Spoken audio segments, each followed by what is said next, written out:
नमस्कार, स्वागत है आपका क्लोजिंग कॉल्स में। मैं हूं आपके साथ तृप्ति उपाध्याय और मेरे साथ है मेरी सहयोगी मानसी दवे।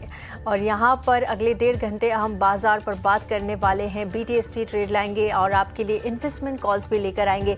लेकिन उन सबसे पहले आप देखिए इस शो में क्या खास होने वाला है, किन सेगमेंट्स पर हम बात करेंगे, हमारे स्पेशल सेगमेंट्स भी हम आपके लिए लेकर आएंगे। एक बार वो आपको बता देते हैं। सबसे पहले 2:05 पे हम आपके लिए लेकर आएंगे FNO स्ट्रैटेजी और जिसके साथ हम मार्केट चेक भी लेंगे। उसके अलावा 2:10 पर हम क्लोजिंग ट्रेड्स आपके लिए लेकर आने वाले हैं। इसके बाद हमारा जो अगला सेगमेंट रहेगा 2:40 पर रहेगा ऑप्शंस के चैंपियन, जहां पर हम हमारे मार्केट एक्सपर्ट आपको ऑप्शन की रणनीति बताते हैं। 3 बजे हम आपके लिए लेकर आने वाले हैं मार्केट एट 3, जहां पर 3 बजे तक बाजार का पूरा एक्शन हम आपको बताएंगे। इसके बाद 3:10 पर हम आपके लिए लेकर आएंगे BTST और STBT एक्सपर्ट्स के ट्रेड और 3:20 यहां पर हम आपको बताने वाले हैं इवेंट्स टू वॉच, यानी कि वो वाले इवेंट्स और संकेत जहां पर अगले हफ्ते बाजार की नज़र रहने वाली है। और चलिए आगे बढ़ते हैं, अब नज़र डाल लेते हैं इस वक्त की बड़ी बातों पर। किन बड़ी बातों पर नजर डालेंगे बाजार के लिए जो इम्पोर्टेंट है। सबसे पहले हम देखिए निफ्टी करीब यहां पर 200 अंक गिरकर 24,580 के पास है। बाजार में हफ्ते के आखिरी कारोबारी दिन दबाव देख सकते हैं और आप कह सकते हैं कि बाजार इस वक्त दिन के निचले स्तर पर कारोबार करता हुआ। बैंक निफ्टी में आज ज्यादा कमजोरी साफ तौर पर नजर आ रही है। इस वक्त यहाँ पर देखिए 830 अंकों की कमजोरी बैंक निफ्टी में और 58,300 के पास कारोबार होता हुआ नजर आ रहा है। बैंकिंग शेयरों ने आज बाजार पर काफी दबाव बनाया है। सुबह से ही निफ्टी बैंक आज देखिए 1% से ज्यादा गिरा हुआ है। उसके अलावा आप देखिए बैंकिंग दिग्गज ICICI, HDFC और बैंक ऑफ बड़ौदा 1 से 2.5% तक की कमजोरी आप यहां पर इन काउंटर्स पर देख सकते हैं। इसके अलावा एनर्जी और ऑयल एंड गैस शेयरों ने भी आज दम दिखाया है। देखिए यहाँ पर अब रशिया से ऑयल इंपोर्ट हम कर सकते हैं, उसी का एक इम्पैक्ट हमें ऑयल एंड गैस के शेयरों पर नजर आया। रिलायंस और JSW एनर्जी में भी 2 से 3% की आज जोरदार तेजी देखने को मिली। शिप बिल्डिंग कंपनियां लगातार दूसरे दिन यहाँ पर दमखम दिखाती हुई और शानदार तेजी नजर आ रही है। कोचिन शिपयार्ड 3 से 6% का जबरदस्त उछाल यहाँ पर आप देख सकते हैं। तो शिप बिल्डिंग आज बाजार को भी सपोर्ट कर रही है और अच्छी तेजी यहाँ पर नजर आ रही है। चलिए आगे बढ़ेंगे और अब हमारी सहयोगी मानसी से समझ लेते हैं कि कौन से आज बाजार के लिए बिग बजर्स है। जी मानसी, ओवर टू यू। बिल्कुल, तो देखिए तृप्ति, आज बाजार जो है इंडेक्स वाइज थकान महसूस कर रहा था और इसी के साथ साथ ग्लोबल फ्रंट से भी जो ट्रिगर पॉइंट्स आ रहे थे वो भारतीय बाजार के हक में तो नहीं ही थे। हफ्ते का आखिरी कारोबारी सत्र है तो इस वक्त मार्केट पार्टिसिपेंट्स भी एक तरह से कॉशन ही प्रैक्टिस कर रहे हैं, क्योंकि नहीं पता शनिवार रविवार ओवर द वीकेंड क्या खबर आ जाए। और ऐसा कोई रिस्क तो फिलहाल लेना नहीं चाहते मार्केट पार्टिसिपेंट्स, क्योंकि पिछला पूरा हफ्ता हम देख चुके हैं कि किस तरह से किसी खबर या न्यूज की भेंट चढ़ सकता है बाजार और सेंटिमेंट्स जो है डाउन साइड के दिख सकते हैं। 24,570 के स्तर इस वक्त नजर आ रहे हैं। भारी बिकवाली है। निफ्टी देखेंगे, चाहे फिर बैंक निफ्टी देखें या फिर सेंसेक्स, 200 अंकों की गिरावट। और अगर चार्ट देखेंगे तो एब्सोल्युटली हम देख रहे हैं दिन की शुरुआत से बिल्कुल टाइट रेंज में फंसा हुआ बाजार और टूवर्ड्स डाउन साइड, अगर कहीं जाना भी है तो नीचे की तरफ गिरावट की तरफ जाता हुआ दिख रहा है। निफ्टी के साथ साथ सेंसेक्स और बैंक निफ्टी पर भी नजर रखिएगा जरूर, वहां पर भी हम देख रहे हैं बिकवाली का दबाव इस वक्त एब्सोल्युटली हावी होता हुआ। बैंक्स एंड फाइनेंशियल्स तो इनफैक्ट आज के सत्र में काफी टूट रहे हैं। निजी बैंक क्षेत्र और साथ ही सरकारी बैंक क्षेत्र में हम देख रहे हैं काफी हद तक चैलेंजिंग सिनेरियो सिचुएशन पैदा होते हुए। सेक्टर स्पेसिफिक भी बाजार की चाल कुछ ऐसी सी ही नजर आ रही है। एनर्जी, मेटल, IT और फार्मा, कुछ हद तक FMCG भी बाजार को संभालने का काम कर रहे हैं। लेकिन हम देख रहे हैं ऑटो सेक्टर है, PSU, real estate, banks and financials, हर तरफ बिकवाली हावी होती हुई नजर आ रही है। इस बीच बाजार के एडवांस डिक्लाइन रेशो पर भी नजर होनी चाहिए और इसमें भी अगर आप देखेंगे आप पाएंगे कि एडवांसेस के मुकाबले डिक्लाइंस का पलड़ा जो है फिलहाल भारी नजर आ रहा है। अगर आप देखें बटा हुआ है वैसे कामकाज देखना चाहिए तो बिल्कुल 50-50 ट्रिकी हो चुका है मार्केट। ऐसा भी नहीं कह सकते कि बहुत अच्छा है, ऐसा भी नहीं कह सकते कि बेहद खराब है। अब आ जाते हैं बिग बजर्स पर। बजिंग मोमेंटम हम देख रहे हैं न्यूज फ्लो के चलते हैं कुछ स्टॉक्स में। तो इसके अलावा सेगमेंट्स हैं, जैसे मैंने बताया निजी बैंक क्षेत्र में, रियल एस्टेट सेक्टर में गिरावट हावी होती हुई नजर आ रही है। रियल एस्टेट सेक्टर आज बुरी तरह से पिटे हैं, टूटे हैं। Godrej properties, signature global, Prestige, Phoenix, ये तमाम स्टॉक्स में गिरावट नजर आ रही है। प्राइवेट बैंक स्पेस का हाल भी कुछ ऐसा ही है। ICICI bank, HDFC bank, axis bank, Kotak bank बिकवाली के साथ इस वक्त कामकाज करते हुए। इस बीच केमिकल शेयरों में तेजी का रुझान है। सोलर इंडस्ट्रीज, एसआरएफ, नवीन फ्लोरीन, दीपक फर्टिलाइजर दिन की शुरुआत से ही चले हैं और चलते जा रहे हैं, अच्छी मूव दिखा रहे हैं, तेजी के बीच कामकाज कर रहे हैं। जानकारों की माने तो पोजीशंस अगर हैं इन स्टॉक्स में इंटैक्ट भी रखी जा सकती है। शिप बिल्डिंग, स्पेस और डिफेंस का खेमा आज अच्छा परफॉर्म कर रहा है। एमआरपीएल कंपनी ने ईरान युद्ध के कारण एक्सपोर्ट रोकने की खबर को खारिज किया है। आपको याद होगा कोई फोर्स मेजॉर घोषित करने की खबर आई थी कल और उसके चलते स्टॉक में रिएक्शन था। उस खबर का खंडन किया है एमआरपीएल ने, जिसके चलते फोकस रेडार पर है। मैसगांव डॉक में हम देख रहे हैं 99,000 करोड़ का सबमरीन प्रोजेक्ट की बातचीत और सरकार मंजूरी का इंतजार, सरकार की तरफ से इस वक्त सरकार की मंजूरी का इंतजार है, जिसके चलते स्टॉक में एक मूव है टूवर्ड्स अपसाइड। मॉयल और डीसीएक्स सिस्टम ऑर्डर विंस के चलते और साथ ही अपडेट्स के चलते फोकस रेडार पर हैं। सो न्यूज फ्लोज है, न्यूज फ्लोज के चलते कुछ तमाम स्टॉक सेगमेंट बास्केट्स चल रहे हैं, बट अदरवाइज बाजार का टेक्सचर जो है वो हम देख रहे हैं टुवर्ड्स डाउन साइड। हमारे एक्सपर्ट को जोड़ लेते हैं और आज के सत्र में क्या कुछ होना चाहिए, साथ ही क्या स्ट्रैटेजी आपको डेवलप करनी है, उस पर बातचीत कर लेते हैं। अंशुल जैन और तेजस शाह हमारे साथ इस वक्त पैनल पर मौजूद हैं। अंशुल, तेजस, बहुत शुक्रिया हमारे साथ जुड़ने के लिए, अपना समय 18 आवर्स स्वदेश को देने के लिए। आपका स्वागत है 18 आवर्स स्वदेश पर। तेजस, शुरुआत आपसे करना चाहेंगे। दिख रहा है बाजार में सेंसेक्स करीब 700 अंकों की बिकवाली झेलते हुए, वहीं निफ्टी बैंक निफ्टी में भी गिरावट है। क्या स्ट्रैटेजी बना रहे हैं आप? गुड आफ्टरनून मानसी जी और तमाम दर्शकों को मेरा नमस्कार। निफ्टी की हम बात करें तो निफ्टी में हमने ऑलमोस्ट एक 1500 पॉइंट की फॉल देखी थी फ्रॉम द लेवल ऑफ 25,885। 24,300 के करीबन एक सपोर्ट लेके निफ्टी ने पिछले 2-3 दिन से रिकवरी दिखाई है 500 पॉइंट की। तो ये जो पुल बैक है, नॉर्मल पुल बैक लग रहा है। ओवरऑल स्ट्रक्चर अभी भी वीक है। लोअर टॉप लोअर बॉटम के फॉर्मेशन है, प्लस शॉर्ट टर्म मूविंग है और इसके नीचे कंसिस्टेंटली निफ्टी ट्रेड कर रहा है। तो मुझे लग रहा है जो बिकवाली का दबाव है वो जारी रहेगा और आज देखेंगे, आज फ्राइडे का सत्र है तो ओवरनाइट कोई पोजीशन। तेजस, वापस लौटेंगे आपकी तरफ। हम एक स्पेशल इंटरैक्शन करने जा रहे हैं और उसके बाद बाजार पर फिर से वापस लौटेंगे। हमारे साथ पैसिफिक पैराडिम एडवाइजर्स की मैनेजिंग पार्टनर पुनीता कुमार सिन्हा जी जुड़ गई हैं। पुनीता जी, बहुत स्वागत है आपका 18 आवर्स स्वदेश पर। अपना समय हमें देने के लिए आपका शुक्रिया और सबसे पहले happy women's day to you. जिस तरह से आपने अपनी कारकिर्दी के जरिए काफी लोगों को जोड़ा है बाजार में, जिस तरह से आप अपनी बारीकी हमारे साथ शेयर करती हैं, I should say you are an inspiration for many, Punita ji. Thank you, thank you.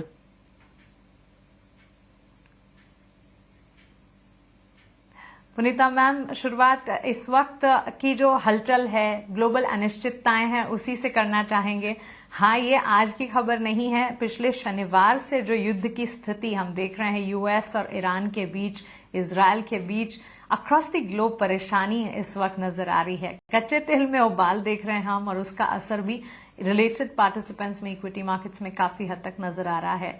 इस वक्त जो ग्लोबल सिनेरियो है उसे देखते हुए भारतीय बाजार की तस्वीर पर आपके फर्स्ट टेक से शुरुआत करना चाहूंगी। देखिए, अनसर्टेनिटी तो है और वो किसी को भी नहीं मालूम ये वॉर कितना लंबा चलेगा और इसका नतीजा क्या होगा। बट वॉर्स जो है मार्केट्स के लिए कभी अच्छे नहीं होते और ऑयल प्राइसेस जो बढ़ रही हैं वो एक नेगेटिव इम्पैक्ट रह सकती है ग्लोबल इकोनॉमी पे, पर्टिकुलरली इंडिया पर हम लोग की मार्केट के वैल्यूएशंस अब थोड़ी बेटर हैं और हम लोग का जो टेक एक्सपोजर है जहाँ पर बहुत ज़्यादा कंसर्न ग्लोबली आई है, जैसे कोरियन मार्केट्स हों या बाकी मार्केट्स हों, वो हमारा इतना एक्सपोजर नहीं है। तो उससे भी कुछ हम लोग को रिलेटिव बेनिफिट मिलेगा और हम वॉर के जोन में भी नहीं हैं, तो इन दैट सेंस हम लोग जो हैं इंसुलेटेड हैं और relatively with Europe, middle east और यूएस से थोड़े शेल्टर्ड है और इस वॉर से एज अ रिजल्ट शेल्टर्ड है, एक्सेप्ट कि ऑयल प्राइसेस का और टूरिज्म एंड होटल इंडस्ट्री और जहाँ पर भी फॉरेन ट्रैवलर्स या एक्सपोर्ट ओरिएंटेड सिचुएशन है, वहाँ पे थोड़ा कंसर्न आ सकता है। Good afternoon, Tripti Upadhyay joining here. और देखिए, विमेंस डे आज हम अपने चैनल पे सेलिब्रेट कर रहे हैं और उसी एडिशन में आपका बहुत बहुत स्वागत है। और देखिए, हम देख रहे हैं हमारे पास एक इंटरेस्टिंग डेटा है जहां पर इक्विटी बाजार में जो महिलाओं का कंट्रीब्यूशन है वो लगातार बढ़ता जा रहा है, पार्टिसिपेशन बढ़ रहा है और अब 25% यहाँ पर महिला निवेशक आ गई है। और लगातार रिटेल निवेशकों की बात करें तो 25 से 30% के आसपास की हिस्सेदारी महिलाओं की है। म्यूचुअल फंड्स में भी तेजी से महिलाएं निवेश कर रही है। इस पर आपका टेक जानना चाहेंगे। और जो महिला निवेशक पहली बार निवेश कर रही है उन्हें आर्थिक रूप से मजबूत बनाने के लिए क्या सलाह देंगे आप? तो देखिए, विमेन इस इंडस्ट्री में काफी कम पार्टिसिपेशन रखी हैं ग्लोबली। चाइना में मैंने देखा है सबसे ज्यादा विमेन पार्टिसिपेशन है फंड मैनेजर्स के रोल्स में। जब मैंने स्टार्ट किया था फंड मैनेजमेंट इमर्जिंग मार्केट्स में 90s में, तो मैं केवल एक ही इंडियन वुमन थी ग्लोबली जो कि फंड मैनेजर थी। और इंडिया फंड्स में भी मैं आई थिंक ऑलमोस्ट एक ही वुमन ग्लोबली थी इंडियन। तो विमेन पार्टिसिपेशन बहुत कम थी। रिसर्च में ज़रूर थी पर फंड मैनेजमेंट में कम। और अभी आप बोले कि 25% आ गई हैं विमेन। वो सेम आप एजुकेशनल सेक्टर्स में भी देखिए, इंजीनियरिंग इंस्टीट्यूट जैसे आईआईटी से मैं हूँ, वहाँ तब हम लोग की 1% विमेन थी, अब 25% हो गई हैं। तो ये विमेन जो पार्टिसिपेशन है ये हर एक इंडस्ट्री में बढ़ रही है।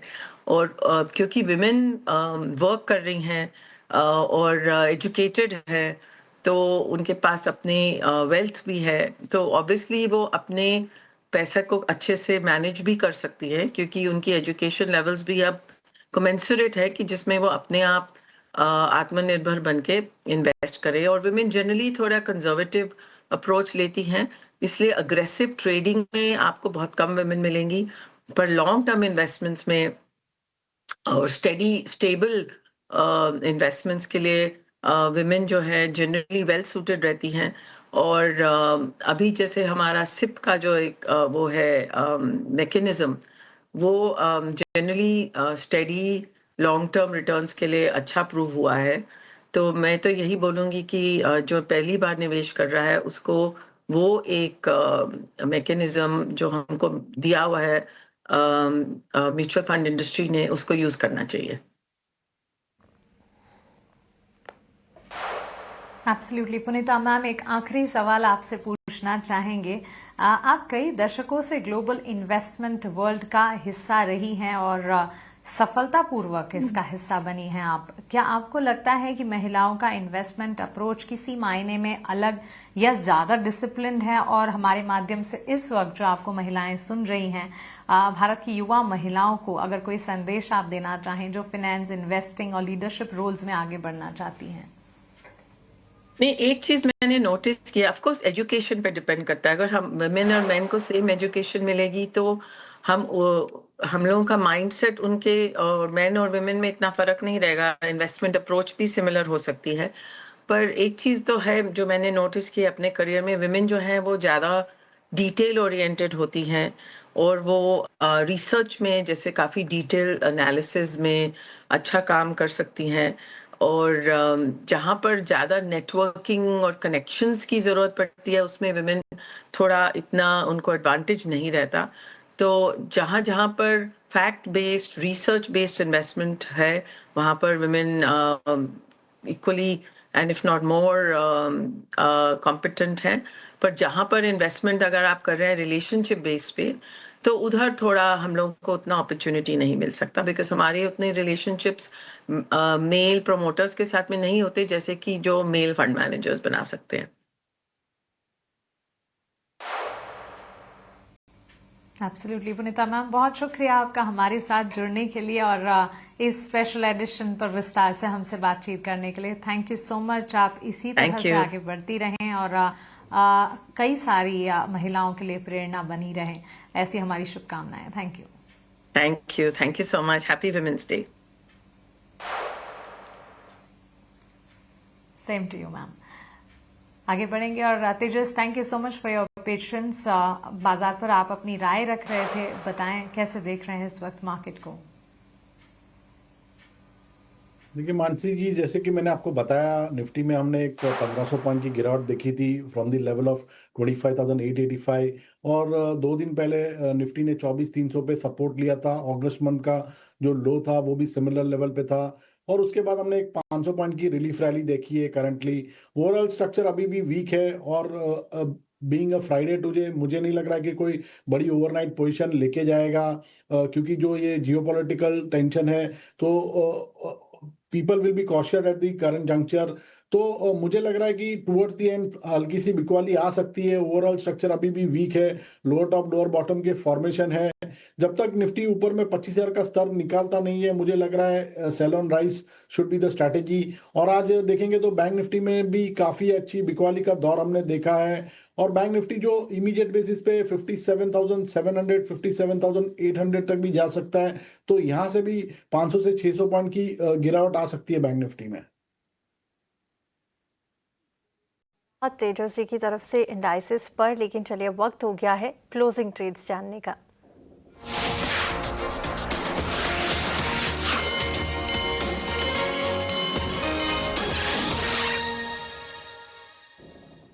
चलिए क्लोजिंग ट्रेड समझ लेते हैं, और अंशुल जी आपके साथ शुरुआत करेंगे। आज आपकी क्या पिक्स रहेंगी? गुड आफ्टरनून तृप्ति जी, गुड आफ्टरनून आफ्टरनून मानसी जी। देखिए, पहले 4 अपडेट दे देता हूँ। सुबह 4 कॉल दिए थे, 2 प्री मार्केट और 2 ओपनिंग। बेल राइज 193 से 201 रुपए का टारगेट था, 200 रुपए 80 पैसे का हाई बनाए। लगभग 20 पैसे से टारगेट रह गया, 8 रुपए प्रॉफिट मिल रहा है, बुक करना चाहिए। फिन केबल भी 929 से 965 का टारगेट हो गया है, 36 रुपीज इसमें मिल रहा है, इसको बुक करना चाहिए। एस्ट्रल भी 1700 रुपए का टारगेट कंप्लीट हो गया है, 1705 का हाई बना है। एम्बर एंटरप्राइजेस भी 7900 का टारगेट दिया था, 7945 का हाई बन गया है। चारों में प्रॉफिट बुक करके कैपिटल खाली कर लीजिए। वीकेंड है, छोटी पोजीशन लेके जाइए, लेकिन रिलेटिव स्ट्रेंथ वाले काउंटर्स में लेके जाइए, ताकि अगर हल्का सा भी गैप डाउन होता है तो कम से कम हिट कम पड़ेगी, और अगर फ्लैट टू बुलिश ओपनिंग होती है तो टारगेट अचीव होने की प्रोबेबिलिटी बहुत हाई रहेगी। तो रिलेटिव स्ट्रेंथ वाला काउंटर है जिसको हम बाई करेंगे, RR cables.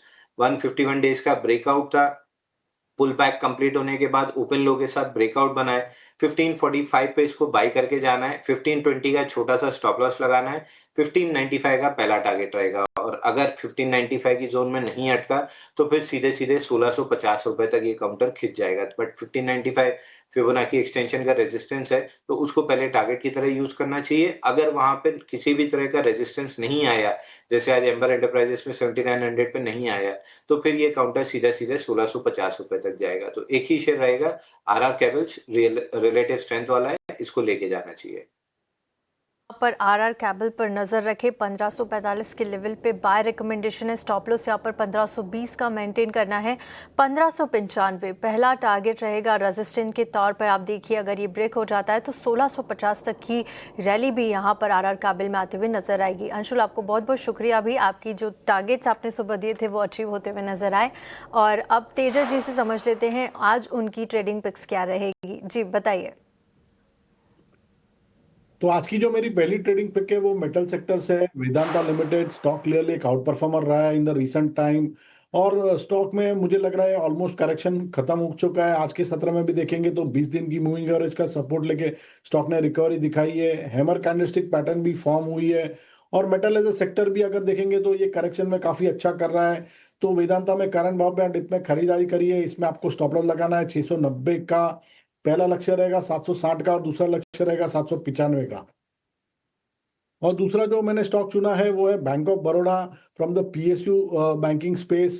PSU banking space की बात करें तो क्लियरली ये स्पेस ने एक आउट परफॉर्मेंस दिखाई है, और स्टॉक जो है आज 50 दिन की मूविंग एवरेज पे सपोर्ट लेके रिवर्सल दिखा रहा है। ओवरऑल स्ट्रक्चर पॉजिटिव है। तो बैंक ऑफ बड़ौदा में भी करंट भाव पे डिप पे खरीदारी की जा सकती है विद स्टॉप लॉस बिलो 284। इसका पहला लक्ष्य रहेगा 310 का, और दूसरा लक्ष्य रहेगा 323 का। दो बाय रिकमेंडेशन तेजस जी की तरफ से। सबसे पहले वेदांता पर यहाँ पर करंट मार्केट प्राइस पे आप खरीदारी करके रखिए 725 के लेवल पे। स्टॉप लॉस यहाँ पर 690 का आपको लगाना है। टारगेट्स पहला 760 और उसके बाद 795 तक के टारगेट्स यहाँ पर वेदांता में, तो इसे अपनी रडार पर रखिए। बैंक ऑफ बड़ौदा यहाँ पर दूसरा बाइंग कॉल है और यहाँ पर भी आप करंट मार्केट लेवल्स 297 के लेवल पे बाय करके चल सकते हैं। स्टॉप लॉस 284 का आपको मेंटेन करना होगा। पहला टारगेट 310 रुपए का, दूसरा टारगेट 323 रुपए का। तो वेदांता और बैंक ऑफ बड़ौदा ये दो बाइंग कॉल्स तेजस जी की तरफ से आती हुई लेवल्स फ्लैश हो रहे हैं। खास तौर से आप स्टॉप लॉस का ध्यान जरूर से रखिएगा। चलिए इसी के साथ यहाँ पर रुकेंगे एक छोटे से ब्रेक के लिए। ब्रेक के बाद जल्द लौटेंगे और चर्चा को आगे जारी रखेंगे।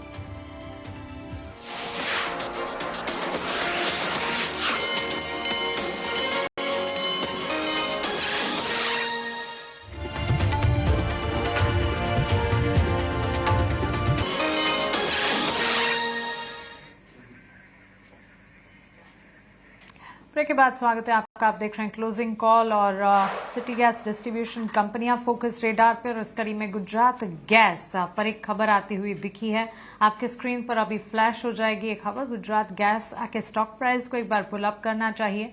इन्फॉर्मिस्ट एजेंसी के हवाले से खबर स्क्रीन पर इस वक्त फ्लैश हो रही थी। और ताजा अगर इस वक्त आप देखेंगे गुजरात गैस के स्टॉक प्राइस पर अगर फोकस करेंगे, साड़न में कार उत्पादन में यहाँ पर यूनिट को 25,000 स्टैंडर्ड क्यूबिक मीटर्स की सप्लाई की जाती थी और cubic metres per day 25,000 standard cubic metres. Tata Motors PV standard unit को गैस सप्लाई 50% में करने की यहाँ पर खबर आती हुई। टाटा मोटर्स पीवी साणंद 4 में से 2 प्लांट की यहाँ पर बात हो रही है। साणंद में कार उत्पादन में 50% की कटौती की संभावनाएं हैं। यूनिट को 25,000 standard cubic metres per day की सप्लाई की जाती थी। ये खबर इस वक्त आती हुई गुजरात गैस से रिलेटेड है। टाटा मोटर्स पीवी साड़न यूनिट को गैस सप्लाई 50% में इस वक्त एक खबर। 4 में से 2 लाइनें बंद कर सकती है टाटा मोटर्स पैसेंजर व्हीकल साड़न में, ये खबर आती हुई।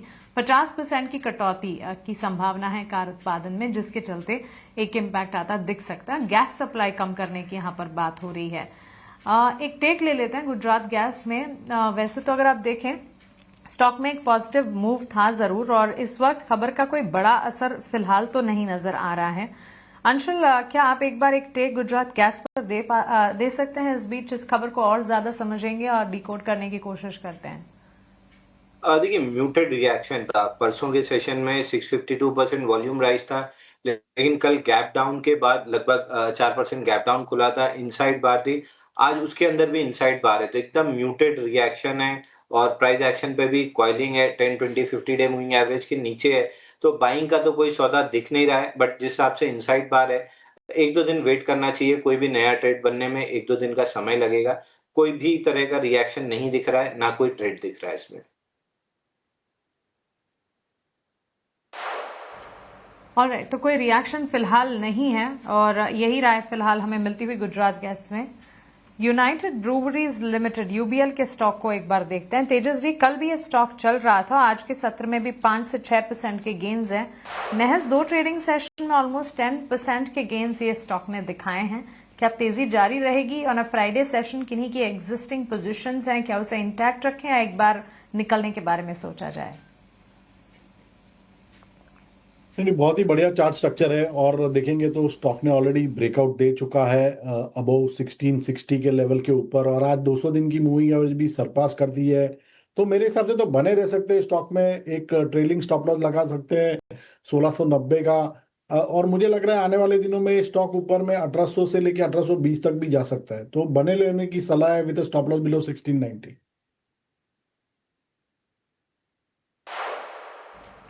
ठीक है, कुछ न्यूज फ्लोज भी आए हैं। कर्नाटक सरकार ने लिकर पॉलिसी को लेकर कुछ रूल्स एंड प्रोटोकॉल्स में बदलाव किए हैं।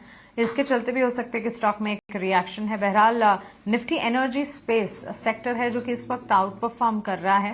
अंशुल जी, कोई टेक एनर्जी सेक्टर पर? Thermax, ABB, JSW energy, CG power, siemens करीब 3 से लेकर 4% तक के गेन्स दिखा रहे हैं। सीजी पावर बहुत बेहतरीन स्टॉक लग रहा है। 10-20 डे मूविंग एवरेज में पुल बैक लेने के बाद कल ब्रेकआउट कैंडल बनी थी और आज फॉलो थ्रू कैंडल बन रही है। तो सीजी पावर एक स्टॉक है जो आपके फोकस में होना चाहिए।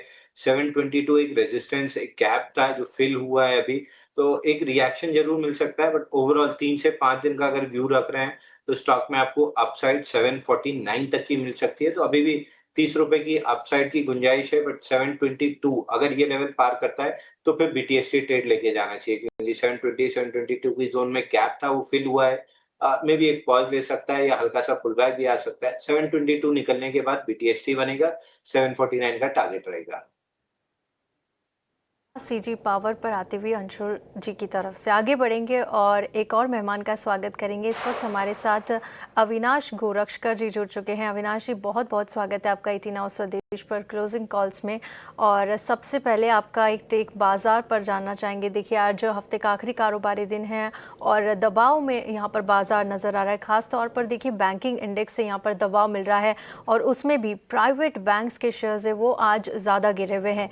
क्या रणनीति और क्या राय रहेगी इस वक्त आपकी बाजार पर? देखिए, मुझे लगता है कि बाजार में जो कल सेकंड हाफ में हमको अप ट्रेंड देखने को मिला था, वो मेरे ख्याल से गलत खबर पे बाजार ने थोड़ा सा ऑप्टिमिज्म दिखाया। अभी उसके बाद क्लैरिफिकेशन आया तो वापस सुबह से मार्केट डाउन है।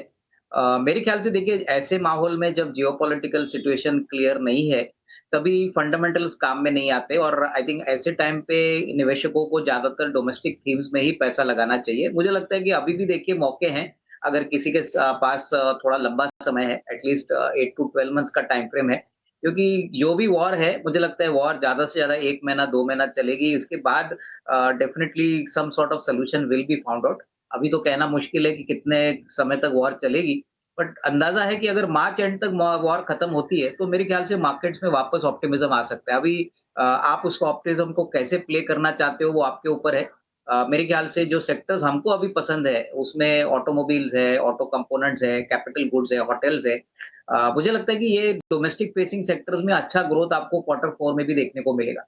जब बाजार में कोई एक्शन नहीं होता है और सारे ऐसे सेक्टर्स और स्टॉक्स इग्नोर होते हैं, जैसे अभी बैंकिंग की बात की, तो बैंकिंग मुझे लगता है इसमें कोई प्रॉब्लम नहीं है। Q3 के नंबर्स आप देखें तो सारे सरकारी बैंक्स, प्राइवेट सेक्टर बैंक्स ने काफी अच्छा प्रदर्शन दिखाया है। मुझे लगता है कि ये अच्छा मौका है अगर किसी को पोर्टफोलियो में ऐड करना है, क्योंकि कहीं न कहीं देखिए जब किसी को शेयर्स खरीदने नहीं होते हैं, तभी मौके अच्छे बनते हैं। तो मैं समझता हूँ कि Canara bank, bank of Baroda, उसके बाद बैंक ऑफ महाराष्ट्र, इसमें बिज़नेस फंडामेंटल में कोई बदलाव हुआ नहीं है। हालाँकि देखिए सेंटिमेंट थोड़ा खराब हो चुका है, लेकिन इससे ये हम निकाल नहीं सकते कि क्वार्टर 4 भी खराब होगा या आने वाला समय भी खराब होगा। तो डेफिनिटली इसमें थोड़ा-सा निम्बल करिए और थोड़ा टाइम फ्रेम लंबा रखिए। ऐसे समय पे कितने टाइम में रिकवरी होगी, कभी बाउंस बैक होगा, कभी वॉर खत्म हो जाएगी, ये सब सवालों का जवाब अभी हमारे पास नहीं है। बट फिर भी मैं कहूँगा कि मार्केट्स में कॉन्ट्रैक्ट अगर इन्वेस्टिंग आप करते हो ऐसे समय पे, तो आगे अल्फा अच्छा बनेगा। तो मेरे ख्याल से I think we have been telling our clients थोड़ा-थोड़ा करके एटलीस्ट एसआईपी अप्रोच से एक्युमुलेट करिए, क्योंकि ये सेंटिमेंट जो है वो रातों-रात भी बदल सकता है। तो जब वो होगा तभी आपको एक अच्छी रे-रेटिंग देखने को मिलेगी।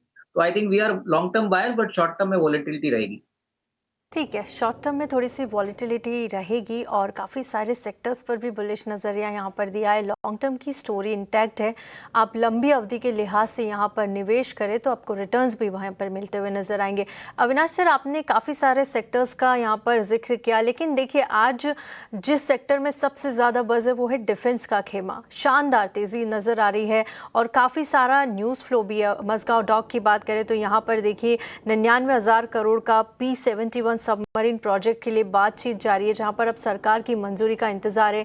इसके अलावा भी कई सारे जो GRSC की हम बात कर रहे थे वहां पर उन्होंने एक नया करार किया है।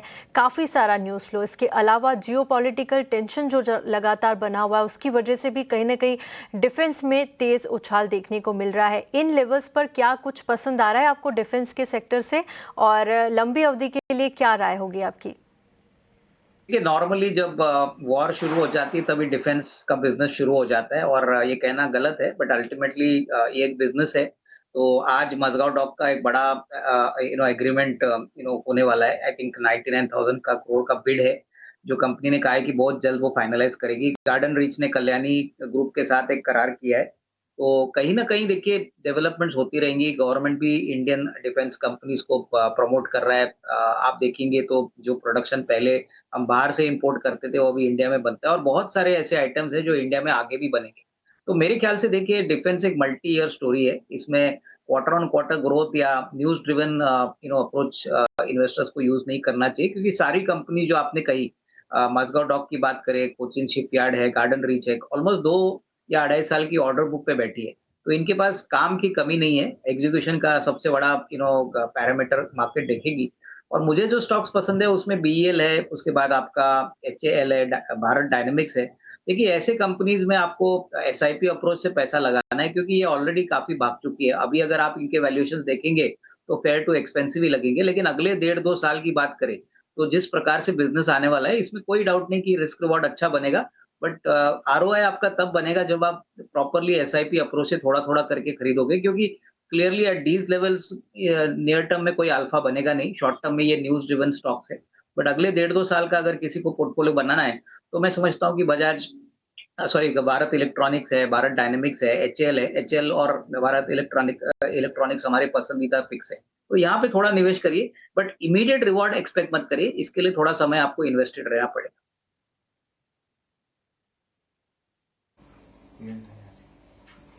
ओके, तो चलिए डिफेंस पर ये एक टेक और हाँ लॉन्गर टर्म प्ले है, जैसे कि अविनाश जी हमें समझा रहे हैं। लेकिन इस बीच रिलायंस के स्टॉक को भी एक बार पुल अप करना चाहिए। और अभी अभी ताज़ा खबर थोड़ी देर पहले एक्सचेंजेस पर ही आती हुई दिखी थी कि रिलायंस जियो के आईपीओ पर एक डिले हो सकता है due to government notification. Government अभी भी yet to take a call on notification because lower public float norms और साथ ही मेगा आईपीओज को लेकर सेबी बोर्ड ने कुछ तमाम प्रपोजल्स लाए हैं, जिसके चलते हम देख रहे हैं कि गवर्नमेंट नोटिफिकेशन में डिले हो सकता है। और इसी के चलते रिलायंस जियो के आईपीओ में भी कुछ डिलेज की खबर आई थी। हालांकि स्टॉक में कोई मूवमेंट नहीं है रिलायंस के। कल से इनफैक्ट रिलायंस का स्टॉक तो चल रहा है। इस खबर पर अंकुर मिश्रा हमारे साथ जुड़े हैं। चलिए समझते हैं एग्जैक्टली क्या कुछ हो रहा है और रिलायंस जियो के आईपीओ को लेकर नए अपडेट्स क्या हैं। अंकुर, अब बताएं। जी हाँ, रिलायंस जियो आईपीओ फोकस में है क्योंकि सूत्र हमें बता रहे हैं कि गवर्नमेंट का एक नोटिफिकेशन का बड़ा इंतजार हो रहा है। ये इंतजार क्यों हो रहा है, आपको हम याद दिला दें कि सेबी ने अपनी बोर्ड बैठक में कुछ मिनिमम पब्लिक शेयर होल्डिंग के जो नॉर्म्स होते हैं उसमें बदलाव की जो अनुमति दी थी अपनी तरफ से, लेकिन ये सेबी नहीं कर सकता है। यहाँ पे जो रूल्स हैं वो गवर्नमेंट को नोटिफाई करने होंगे। सेबी सिर्फ रिकमेंड कर सकता है चेंजेस, और वो उसने किया था, लेकिन गवर्नमेंट ने अभी इसको नोटिफाई नहीं किया है। जो रूल क्या है, रूल कहता है कि अभी तक आपको 5% जो अपना इक्विटी स्टेक है वो डाइल्यूट करना पड़ेगा, लेकिन जो नए प्रपोजल थे उसमें बोला गया था कि अगर बड़ा आईपीओ है, अगर बड़ी कंपनी है, तो आप 2.5% तक भी डाइल्यूट कर सकते हैं, जो कि मंशा लगती है सूत्रों के मुताबिक रिलायंस जियो की। और वहां पर अभी जो इंतजार हो रहा है वो गवर्नमेंट नोटिफिकेशन। अब सेबी ने तो अपना काम कर दिया है, उन्होंने गवर्नमेंट को अपना रिकमेंडेशन दे दिया है। जो डिपार्टमेंट ऑफ इकोनॉमिक अफेयर्स है वो इसको कीनली अभी स्टडी कर रहा है, और हमें जो सूत्र बता रहे हैं कि अभी इस पे कोई भी फैसला नहीं हुआ है। हालांकि ये जो रिकमेंडेशन थी पिछले साल हो गई, लेकिन जब तक ये फाइनल नोटिफिकेशन नहीं आता है रिलायंस जियो शायद इंतजार करेगा, क्योंकि वो बात होगी कि गवर्नमेंट इसको मानती है या रिजेक्ट करती है। बिल्कुल अंकुर, बहुत शुक्रिया आपका हमारे साथ जुड़ने के लिए और ये सारी डिटेल्स हमें बताने के लिए। मेगा आईपीओ से जुड़े नियम कानून में कुछ बदलाव हो सकते हैं और इसी कड़ी में गवर्नमेंट के नोटिफिकेशन का इंतजार है, जिसके चलते जियो के आईपीओ में शायद देरी हो सकती है। स्वदेश एक्सक्लूसिव इस वक्त आप सुन रहे थे। तेजस, एक टेक आपसे रिलायंस पर जानना चाहेंगे। स्टॉक में कल से मूव चला है और हम देख रहे हैं करीब 1.5 से 2% की मजबूती आज भी कायम है। कल तो इनफैक्ट हम देख रहे थे रिलायंस, कोल इंडिया जैसे काउंटर्स ही थे जो कि बाजार को बेहतरी से संभाल रहे थे। ओके, अंशुल, तेजस से संपर्क नहीं हो पा रहा है, उनसे फिर से एक बार जुड़ने की कोशिश करेंगे। इस बीच रिलायंस पर कोई टेक अंशुल आपका बनता है? देखिए, रिलायंस में पर्सनल पोर्टफोलियो में, और आज भी मैंने ट्रेड किया है, 3 दिन पहले बाई किया था, आज प्रॉफिट बुक की है। तो रिलायंस पे मैं कमेंट नहीं कर पाऊंगा सेबी के नियम की वजह से। 30 दिन पहले और 5 दिन बाद तक जिसमें आप ट्रेड करते हैं उस पर आप सलाह नहीं दे सकते हैं। तो आज ही मैंने प्रॉफिट बुक की है, नीचे का लिया हुआ। तो इस पे मैं व्यू नहीं दे पाऊंगा। ओके अविनाश सर, ये आईपीओ को लेकर मेगा आईपीओज के नियम कानून में कुछ बदलाव की खबर आ रही है, नोटिफिकेशंस का इंतजार है और इसी के चलते हम देख रहे हैं ये न्यूज फ्लो। अभी अभी अंकुर को भी हम सुन रहे थे। कैसे देख रहे हैं रिलायंस की चाल आप? बिल्कुल, देखिए रिलायंस जियो और रिलायंस रिटेल मुझे लगता है कि दो ऐसे बिजनेसेस है जो मार्केट बहुत टाइम से इंतजार कर रहा है कि कभी वैल्यू अनलॉक होगी। तो डेफिनेटली देखिए गवर्नमेंट का जो रूल है वो मेरे ख्याल से किस प्रकार से फाइनल रूप में आता है और कैसे ऑब्वियसली इसको इम्प्लीमेंट किया जाता है, ये मेरे ख्याल से थोड़ा सा इंतजार कंपनी को करना पड़ेगा। बट डेफिनेटली एक बात तो क्लियर है कि अगले 6 से 8 महीने में होपफुली रिलायंस जियो और रिलायंस रिटेल ये दो ऐसे विकल्प है जहाँ पे डेफिनेटली कुछ ना कुछ फाइनल कंक्लूजन कंपनी लेगी। मेरे ख्याल से तब तक क्लियरिटी आनी चाहिए। और मानसी एक बात समझ लीजिए कि देखिए जियो का भी जो आईपीओ है वो काफी बड़ा होगा बिकॉज बड़ी अपॉर्चुनिटी रहेगी। Reliance retail also on the block है, तो मेरे ख्याल से इस बार जब मार्च रिजल्ट्स के बाद जब एजीएम होगा तभी मेरे ख्याल से थोड़ी क्लियरिटी और आएगी, क्योंकि तभी शेयर होल्डर्स को जब मैनेजमेंट एड्रेस करेगा तभी क्लियरिटी मिलेगी कि एक्चुअली क्या गेम प्लान है। बट डेफिनेटली 26-27 में पॉसिबल लग रहा है, तो तब तक मेरे ख्याल से इन्वेस्टर्स के पास कोई और ऑप्शन नहीं है, वो इंतजार करेंगे। उनकी कोर बिजनेस को लेके एक खबर आई थी कि यूएस ने रशियन ऑयल खरीदने के लिए 30 डे का विंडो दिया है। तो मेरे ख्याल से देखिए ये डेफिनेटली कंपनीज लाइक रिलायंस और जो ऑयल मार्केटिंग कंपनीज है इनके लिए अच्छी बात है, क्योंकि कहीं ना कहीं उनको स्टेबल सप्लाई मिलेगा। तो मार्केट अभी चाहेगी कि एटलीस्ट जो कोर ऑयल एंड गैस का बिजनेस है वो अच्छी तरह से चले। दूसरे बिजनेस तो चल ही रहे हैं, बट कोर बिजनेस में अगर कोई कठिनाई नहीं आती, अगर स्मूथ ऑपरेशन होता है, तो मेरे ख्याल से मार्केट यही फिंगर्स क्रॉस रहेगी कि एटलीस्ट कम से कम 1-2 क्वार्टर्स के लिए तो कंपनी इज वेल प्रिपेयर्ड। आगे मेरे ख्याल से ये वॉर कभी एंड होती है, इसका एंड कभी होता है, ये बहुत इंपॉर्टेंट है। अगर मार्च एंड के बाद वॉर खत्म होती है होपफुली, तो मेरे ख्याल से डेफिनेटली रिलायंस में एक अच्छा अपटिक आपको देखने को मिलेगा। इसमें कोई डाउट नहीं कि Q4 will be much better than Q3, और मार्केट उम्मीद कर रही है कि ये वैल्यू अनलॉकिंग का जो मामला है वो भी मेरे ख्याल से एजीएम के टाइम पे थोड़ी क्लियरिटी मैनेजमेंट शेयर होल्डर्स को देगी। एब्सोल्युटली। तो चलिए ये राय फिलहाल रिलायंस पर हमें मिलती हुई ओवरऑल एक पूरा फंडामेंटल नजरिया अविनाश गोरक्षकर जी की तरफ से। एक छोटे से ब्रेक के लिए यहाँ पर हम रुक रहे हैं, ब्रेक के उस पार चर्चा जारी रहेगी, आप बने रहें।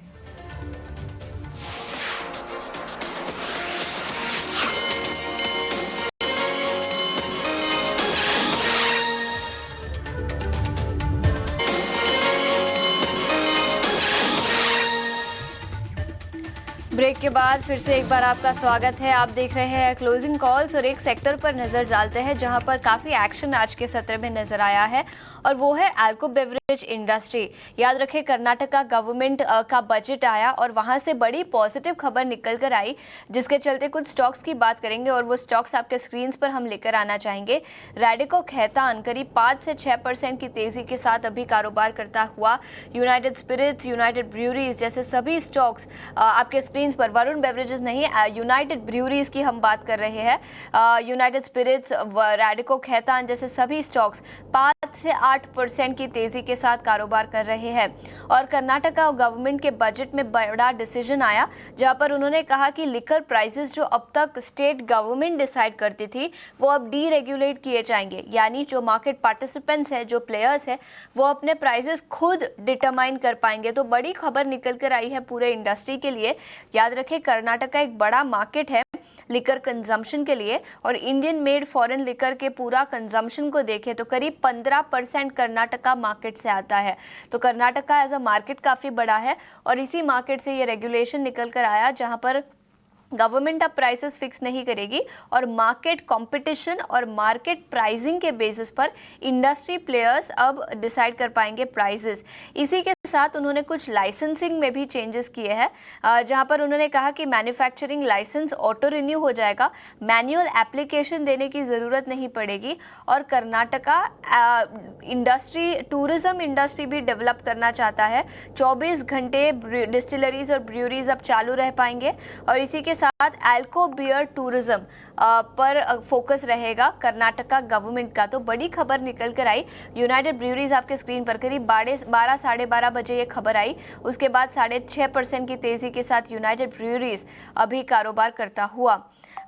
अविनाश, आपसे पूछना चाहूंगी, आपका क्या व्यू होगा इस पूरे सेक्टर पर?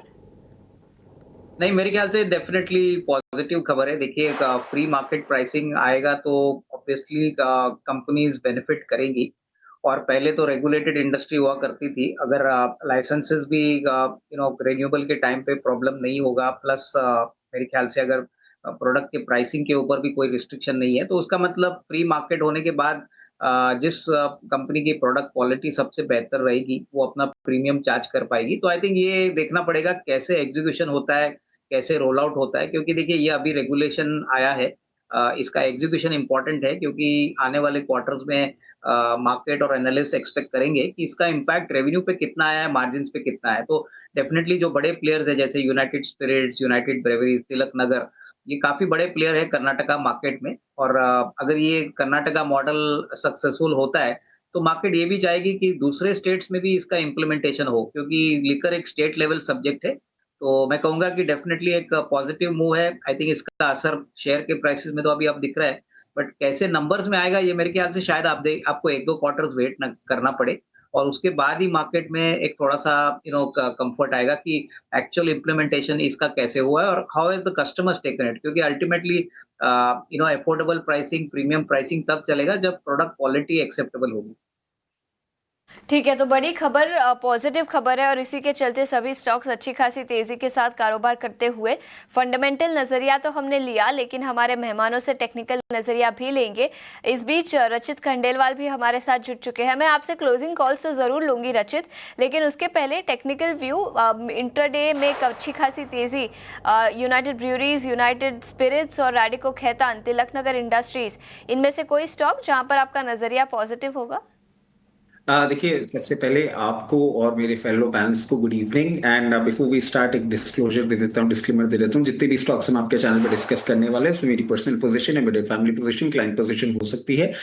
और investment in equity market are subject to market risk. Please consult your financial advisor before making any investment, taking any trade in any script that we have discussed on your channel. ये particular sector जो है, इसको मैं बहुत closely monitor करता हूँ। और जिस तरीके से देखें आप, ये एक मूवमेंट आया है। कुछ एक इंडियन ब्रांड्स जो हैं, जैसे एलाइड ब्लेंडर्स एंड डिस्टिलर्स, ये अच्छा एक मूवमेंट आज आपको करता हुआ दिखा रहा है। फर्दर अप मूव आपको कंटिन्यू होता हुआ दिख सकता है। जिस तरीके से ये यहाँ पे पोजिशनड है, बहुत कंफर्टेबली आपको ये 514 तक के भी लेवल्स का मूवमेंट करता हुआ दिखा सकता है, बैक्ड बाय दिस न्यूज। और इसमें एक और चीज आप देखें कि फंडामेंटल ओवरव्यू आपको और दे देता हूं। अगर आप ऑल ओवर इंडिया देखेंगे तो सबसे एक्सपेंसिव लिकर जो है वो कर्नाटका में ही आपको मिलती थी। And the price disparity used to be huge. मतलब आप अगर एनसीआर रीजन और कर्नाटका को कंपेयर करेंगे तो not even in percentage terms, in folds का डिफरेंस होता था। तो कहीं ना कहीं अब ये ब्रांड्स जो हैं ये डिफरेंस को कम करेंगे। और कर्नाटका में जो हम देखते थे कि आसपास के स्टेट से एक आपका बहुत ज्यादा सप्लाई आता था, वो भी आपको कर्ब होता हुआ दिखेगा। रैडिको खैतान भी एक बहुत बड़ा बेनिफिशियरी हो सकता है। 2752 लेवल्स पे चल रहा है। फर्दर अपमूव आपको आता हुआ देखने को मिल सकता है। और 2836 इसी पर्टिकुलर रैली में आपको मूवमेंट होता हुआ दिख सकता है। और मोमेंटम अगर कंटिन्यू रहता है तो 2986 के भी लेवल्स आपको बहुत कंफर्टेबली दिखा देगा। यूनाइटेड ब्रूअरीज, इस पे भी थोड़ा सा फोकस कर सकते हैं, क्योंकि खबर अच्छी है ही। और अगर हम यूनाइटेड ब्रूअरीज की बात करें तो इनके जो प्रोडक्ट्स हैं वो समर सीजन में बहुत अच्छा कंजम्पशन इनका होता है। और मैं समझता हूं ये आज इस अच्छे अपमूव के बाद 50 डे मूविंग एवरेज से बिल्कुल 200 डे मूविंग एवरेजेस के आसपास आ गया है। फर्दर अपमूव आपको आता हुआ दिख सकता है 1840, और 1840 के बाद 2140 के भी लेवल्स आपको बहुत कंफर्टेबली देखने का मौका मिल सकता है। इसके साथ अगर आप अपडेट करें तो सुबह जो अगर अलाउ करें तो सुबह जो मैं मॉर्निंग कॉल्स दिए था उनका एक अपडेट दे दूं। बिल्कुल, प्लीज दे दीजिए। ट्रेडिंग कॉल्स की भी हम बात करेंगे, लेकिन हाँ, अपडेट दे दीजिए। देखिए, सुबह जीआरएससी पे एक बाय कॉल इनिशिएट की थी और फर्स्ट टारगेट हिट हो गया है। तो जीआरएसी में जिन लोगों ने आज के लिए पोजीशन ली थी वो एग्जिट कर सकते हैं। मोइल पे एक बाइंग कॉल दी थी, मोइल पे भी आप देखें टारगेट हिट हो चुका है, तो जो उसमें से निकलना चाहें वो निकल सकते हैं। उसके साथ साथ इन्फोसिस पे एक सेल कॉल दी थी एट 1324 लेवल्स, 1298 के टारगेट्स हैं। अभी भी एक्सपेक्टेड है कि जिस तरीके से मार्केट अपने आप को पोजीशन कर रहा है 24,500 लेवल्स बहुत इजीली ब्रीच करेगा और आईटी इंडेक्स आपका नेगेटिव जाएगा। मैं समझता हूं कि अभी आप इसके लिए वेट करें, आज ही आपको ये रिमेनिंग टाइम पे इन्फोसिस का फर्स्ट टारगेट हिट होता हुआ दिख सकता है। ठीक है, तो ये नजरिया इन्फोसिस पर सुबह जो स्टॉक पिक्स दिए थे उस पर एक अपडेट भी दी रचित ने। लेकिन मानसी, इस बीच आपके पास कर्नाटका गवर्नमेंट को लेकर और जो बजट में डिसीजंस आए हैं उसके लेकर कोई एक बड़ी अपडेट है? जी बिल्कुल, देखिए आज का one of the important event अगर आप देखें तो Karnataka budget chief minister Siddaramaiah ने प्रेजेंट किया है और रिकॉर्ड 17 स्टेट बजट है जो कि उन्होंने पेश किया है, outlining around 4.48 lakh crore spending plan for the financial year 2026-2027। और इस पर इंडस्ट्री दिग्गज की लगातार प्रतिक्रियाएं आ रही हैं और इस बजट में लगभग सारे सेगमेंट्स जो कि कर्नाटका के डेवलपमेंट के लिए इंपॉर्टेंट है उस पर बात कही गई है। इसी पर रिस्पांस की अगर बात करें तो बीसीआईसी के चेयरमैन, इंटरनेशनल बिजनेस कमेटी की अगर बात करें, उनके चेयरमैन के रवि और साथ ही सीनियर वाइस प्रेसिडेंट हैं बीसीआईसी के, उनकी तरफ से जो प्रतिक्रियाएं आई हैं वो आपके सामने रखना चाहूंगी। कर्नाटक बजट 2026-2027 में इंफ्रास्ट्रक्चर, एमएसएमई सेक्टर, आईटी और इनोवेशन पर जोर दिया गया है। आर्थिक वृद्धि को मजबूत करने वाला कदम इसे माना जा रहा है। सड़क, शहरी विकास और औद्योगिक पार्क्स में निवेश से इंफ्रा और मैन्युफैक्चरिंग सेक्टर को काफी हद तक बढ़ावा मिल सकता है। वहीं एमएसएमईज को मिलने वाले प्रोत्साहन से रोजगार और सप्लाई चेन मजबूत होने की भी उम्मीद है। टेक्नोलॉजी और एआई पर भी फोकस किया गया है इस बजट में और कर्नाटक की स्टार्टअप और डिजिटल इकोनॉमी की स्थिति को और मजबूत किया जाएगा। इन पहलुओं से उद्योग जगत के साथ साथ निवेशकों का भरोसा भी बढ़ने की पूरी संभावनाएं जताई जा रही है।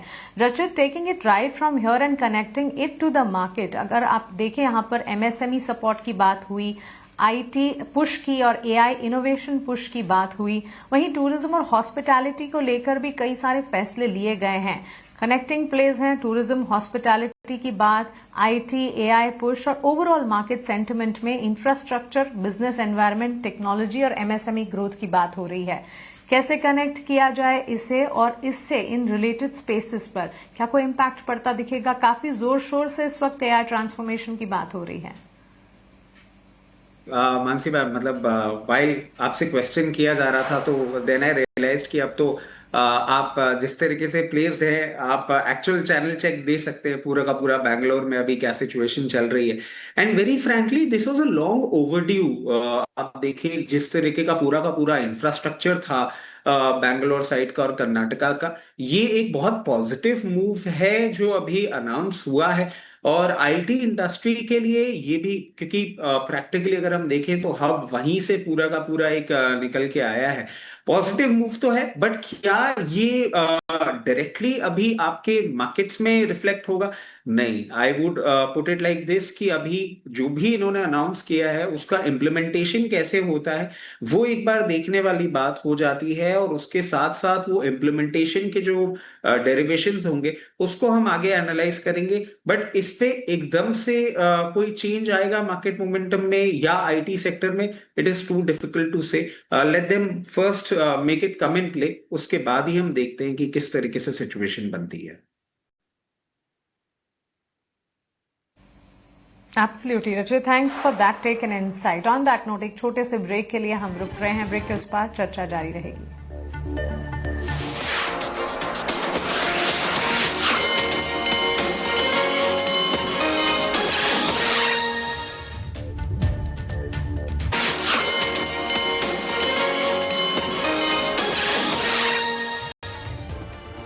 Welcome back. क्लोजिंग कॉल्स देख रहे हैं आप, जहां पर लगातार मार्केट और स्टॉक स्पेसिफिक अपडेट जारी है। और चलिए अब बाजार पर एक नज़र डाल लेते हैं। दिन के निचले स्तर पर जाता हुआ इस वक्त बाजार निफ्टी देखिए इंट्राडे में 24,450 के नीचे भी गया, फिलहाल 24,470 पर कारोबार कर रहा है। 250 से 300 अंकों की गिरावट अब आप निफ्टी में देख सकते हैं। और सेंसेक्स देखिए 1000 अंकों से ज़्यादा की गिरावट इस वक्त सेंसेक्स में हावी होती हुई। बैंक निफ्टी भी 11.5 अंकों से ज़्यादा की गिरावट के साथ 57,900 के लेवल पर अब पहुंच गया है।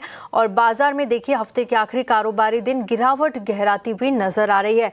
बैंकिंग शेयर्स यहां पर ज्यादा गिरते हुए नजर आ रहे हैं। चलिए आगे बढ़ेंगे और अब एक स्टॉक की बात करेंगे। ये रहा DCX सिस्टम की हम यहां पर बात करने वाले हैं। HAL से इन्हें यहां पर ऑर्डर मिला है, करीब 68 करोड़ रुपए का ये ऑर्डर है। और एयरबॉर्न एप्लीकेशन के लिए एंटेना और पावर सप्लाई निर्माण करने वाली है कंपनी। और देखिए उसके बाद से 7.5% की तेजी आप DCX सिस्टम में देख सकते हैं। पिछले एक महीने के ऊपरी स्तर पर जाता हुआ 16 से 17% की तेजी हमने पिछले एक महीने में देखी, लेकिन 6 महीने में लगातार डाउन ट्रेंड में ये बना हुआ था, 27% से ज़्यादा टूट चुका था। अंशुल जी, आपकी DCX सिस्टम पर राय जानना चाहेंगे। अब देखिए एक बड़ा ऑर्डर मिला है HAL से, उसके चलते आज के सेशन में अच्छी तेजी यहाँ पर नजर आ रही है और एक महीने के ऊपरी स्तर पर भी जाता हुआ नजर आया है। आगे के चार्ट्स किस तरह से नजर आ रहे हैं आपको? देखिए 7 में काउंटर करेक्ट हुआ था 57.77% और पिछले 3 महीने से जो बॉटम बना था दिसंबर 2025 में, उसी मंथली कैंडल के अंदर थर्ड मंथ ऑफ इनसाइड बार है। तो एक बाउंस बैक में 213.5 के लेवल तक जा सकता है जो मदर बार का हाई है, बट उसके ऊपर ब्रेकआउट आते हुए नहीं दिख रहा है। तो रैली कंटिन्यू रह सकती है 213.5 तक। उसके ऊपर ब्रेकआउट आने की बहुत लेस देन 5% एक्सपेक्टेशन है। वहीं पे 10 मंथ मूविंग एवरेज है, लगभग वहीं पे 50 वीक मूविंग एवरेज है।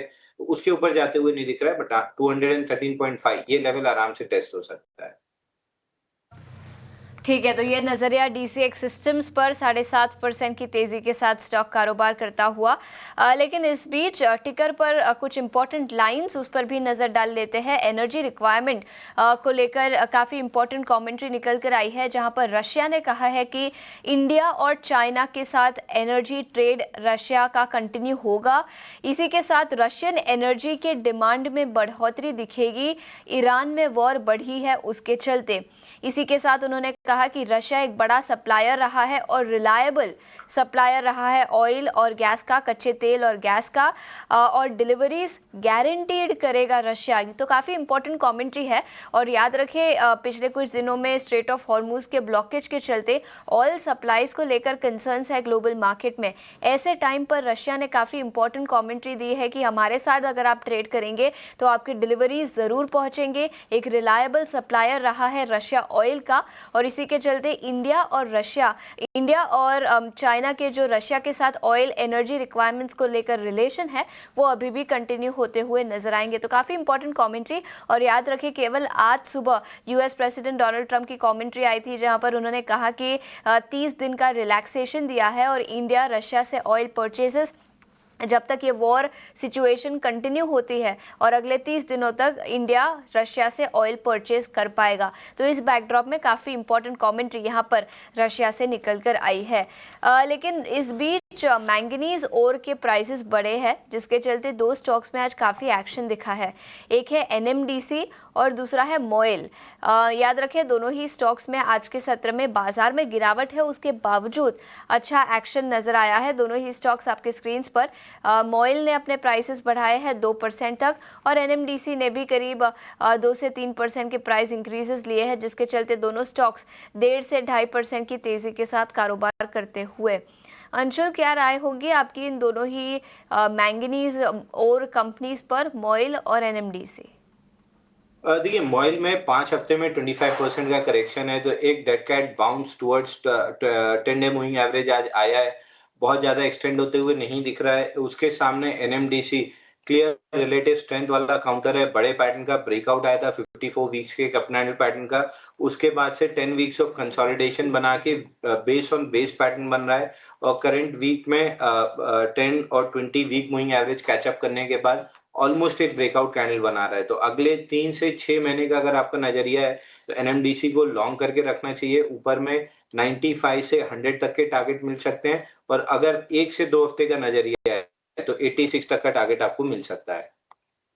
ठीक है, ये सलाह एनएमडीसी पर आते हुए, और चलिए आगे बढ़ेंगे और एक सेक्टर की बात करेंगे। आज देखिए रेलवे सेक्टर में अच्छी तेज़ी नज़र आ रही है। सरकार की तरफ से भी एक अपडेट था कि यहाँ पर एयरकॉन और आरवीएनएल के मर्जर पर विचार किया जा रहा है, और 2 बड़ी कंपनियां हैं इंफ्रास्ट्रक्चर के लिहाज से, जिसके चलते आज पूरा रेलवे सेक्टर यहाँ पर देखिए आप अच्छी तेज़ी देख सकते हैं।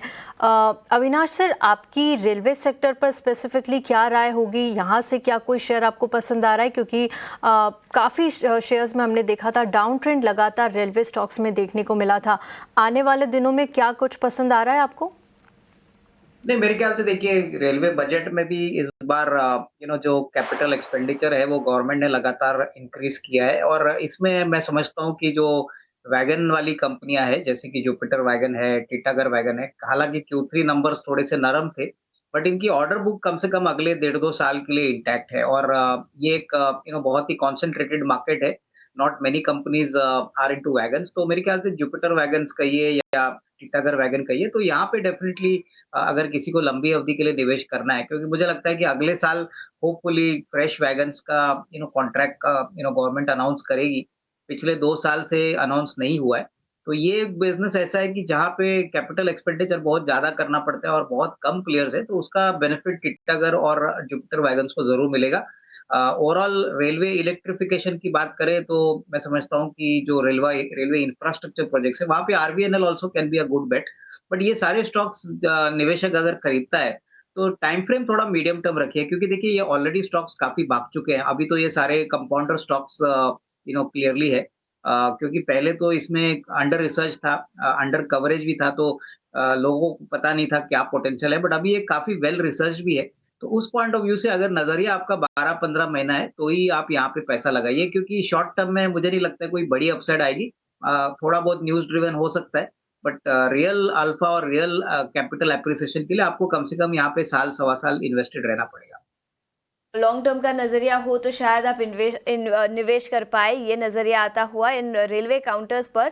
लेकिन Jupiter Wagons, Titagarh Rail, Texmaco Rail सभी स्टॉक्स करीब 3 से 15% की शानदार तेजी के साथ आज के सत्र में कारोबार करते हुए। एक और सेक्टर पर नजर डालेंगे जहां पर पिछले कुछ दिनों से काफी वॉलेटिलिटी नजर आई है, और वो है चावल वाले शेयर, राइस स्टॉक्स की हम बात कर रहे हैं। KRBL और LT फूड्स, कल के सत्र में भी हमने इसकी चर्चा की थी। इनफैक्ट आज सुबह जब हम ओपनिंग कर रहे थे बाजार की, तब दोनों ही स्टॉक्स तेजी के साथ कारोबार कर रहे थे, लेकिन उसके बाद अगर आप इंट्राडे चार्ट्स देखें तो काफी गिरावट इस स्टॉक्स पर नजर आई है। LT फूड्स अब करीब 9% की गिरावट के साथ कारोबार करता हुआ, और KRBL भी दिन के ऊपरी स्तरों से काफी फिसल चुका है। रचित, क्या राय होगी और इस वॉलेटिलिटी के बाद आपका क्या व्यू बनेगा इन दोनों ही स्टॉक्स पर, KRBL और LT फूड्स? पहले हम KRBL को देख लेते हैं, और KRBL की पोजीशनिंग जिस तरीके से है, इनका पूरा रेवेन्यू का अराउंड 58% मिडिल ईस्ट से आता है, 11% अफ्रीका, 11% यूरोप, नॉर्थ अमेरिका। ये सब बातें मैं क्लियर केस क्यों बताना चाह रहा हूँ, क्योंकि इन लोग का पूरा रेवेन्यू जो है वो आउटसाइड इंडिया से है, और जिस तरीके से जियोपॉलिटिकल सिचुएशन बन रही है, ये एक्सपोर्ट्स थोड़े से प्रॉब्लमैटिक एरिया में पहुंचते हुए दिख रहे हैं। एक मूवमेंट जरूर हमने अपसाइड की ओर देखा था, बट वो सस्टेनेबल नहीं था, क्योंकि क्वार्टर्स टू कम आपको इनके रेवेन्यूज में वो प्रेशर देखने को मिलेगा ही मिलेगा। जिस तरीके से अभी KRBL ने अपने आप को पोजीशन कर रखा है, I don't see any support before 268, वहां तक के लेवल्स में जाने का पूरा क्लियर केस दिख रहा है। और इसमें एक और चीज ऐड कर देंगे कि उन लेवल्स पे भी आप अगर बाइंग का इंटरेस्ट शो करें तो एक बार पहले देख लें जियोपॉलिटिकल सिचुएशन किस तरीके से इसमें बनती हुई दिख रही है।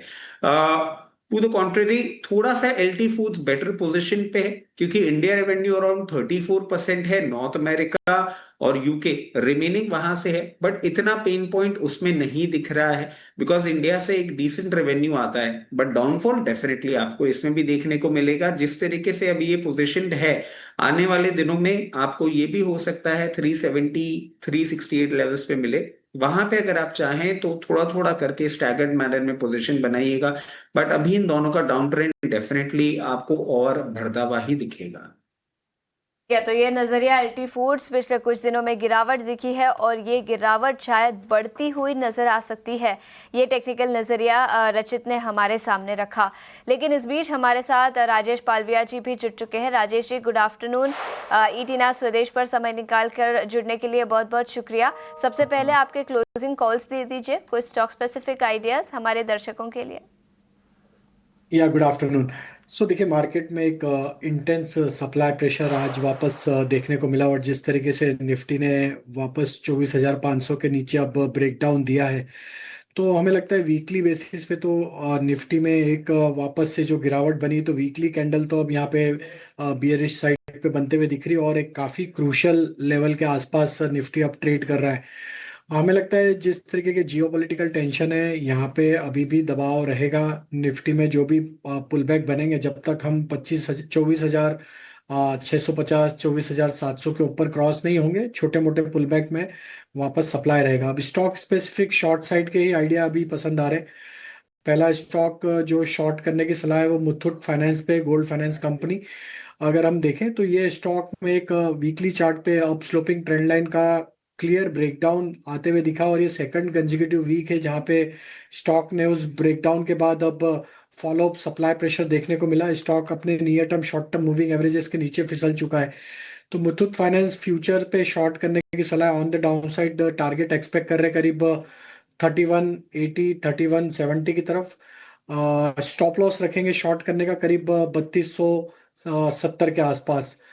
दूसरा स्टॉक जो वीक लग रहा है वो है रियल एस्टेट स्पेस से, और उसमें हमें लगता है गोदरेज प्रॉपर्टी में भी यहाँ पे एक ब्रेकडाउन आते हुए दिख रहा है। और स्टॉक में जिस तरीके का स्ट्रक्चर बना है, हमें लगता है ये स्टॉक में डाउन साइड के टारगेट जो बन सकते हैं वो करीब 1625 1615 की तरफ आते हुए दिख सकते हैं। तो शॉर्ट करने की सलाह है विद स्टॉप लॉस ऑफ 1695। ठीक है, तो ये कुछ स्टॉक स्पेसिफिक आइडियाज जो राजेश पालविया ने हमारे सामने रखे। लेकिन एक छोटे से ब्रेक के लिए रुकेंगे। ब्रेक के बाद हमारे मेहमानों से BTST और STBT ट्रेड्स लेंगे और इसी के साथ बाजार बंद होने का समय भी हो जाएगा, तो उस पर भी नजर डालेंगे।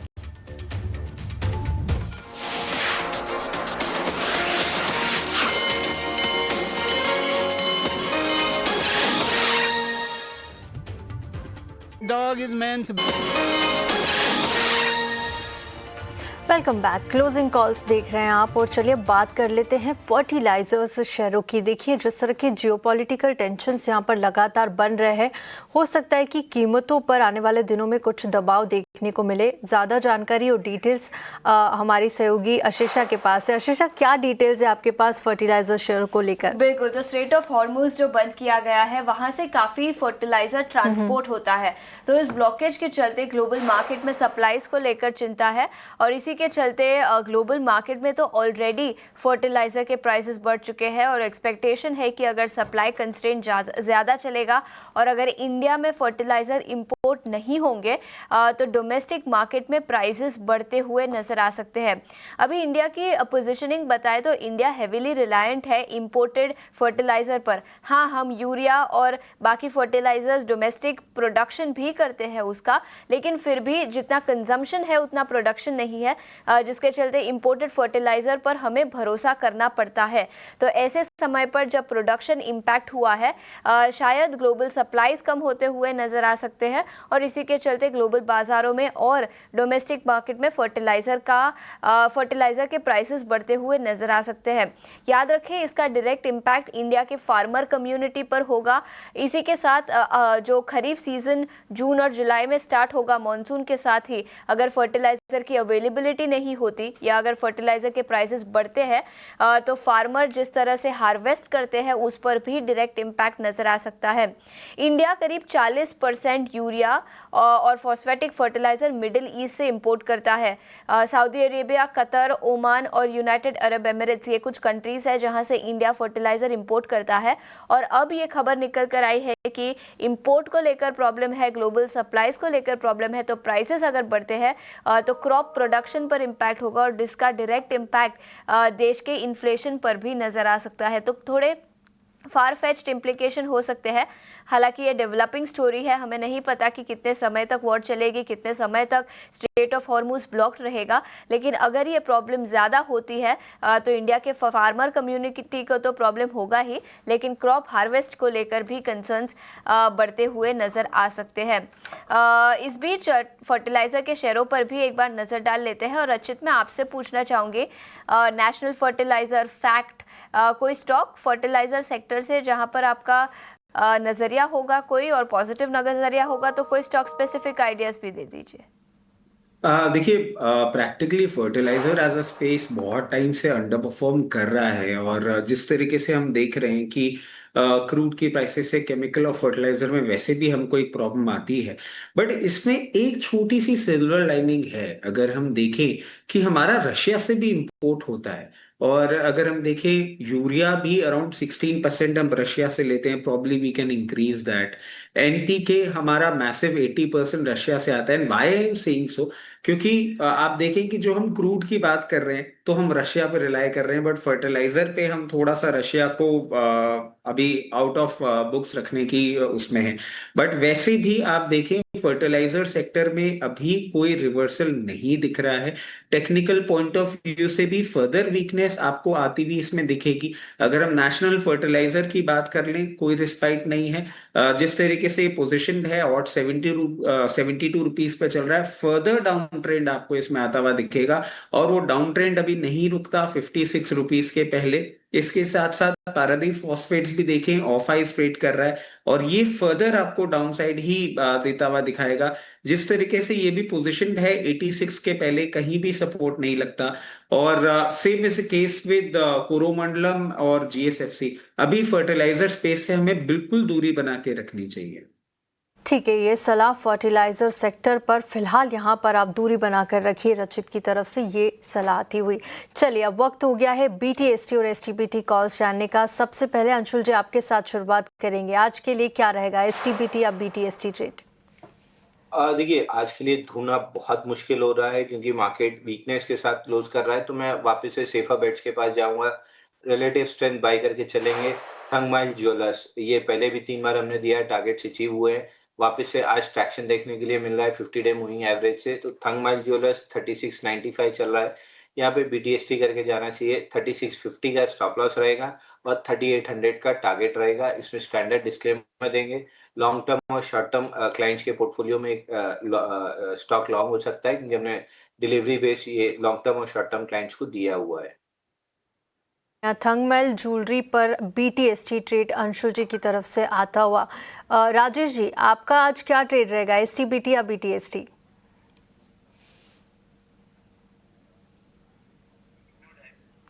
ठीक है, रचित आपसे समझ लेते हैं, आज आप क्या ट्रेड देंगे, एसटीबीटी या बीटीएसटी?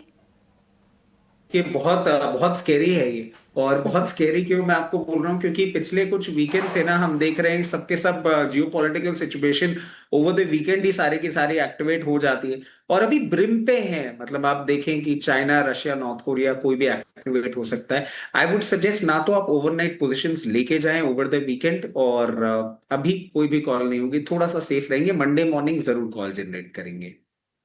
ठीक है रचित, तो फिलहाल कोई कॉल इन लेवल्स पर नहीं रचित की तरफ से। राजेश जी माफ़ कीजिएगा, आप म्यूट पर थे, हम आपकी कॉल नहीं सुन पाए। आज के लिए एसटीबीटी बीटीएसटी क्या ट्रेड रहेगा आपका? तो देखिए, एक बीटीएसटी और एक एसटीबीटी रहेगा। बीटीएसटी में स्टॉक जो पसंद आ रहा है वो है एस्ट्रा माइक्रो।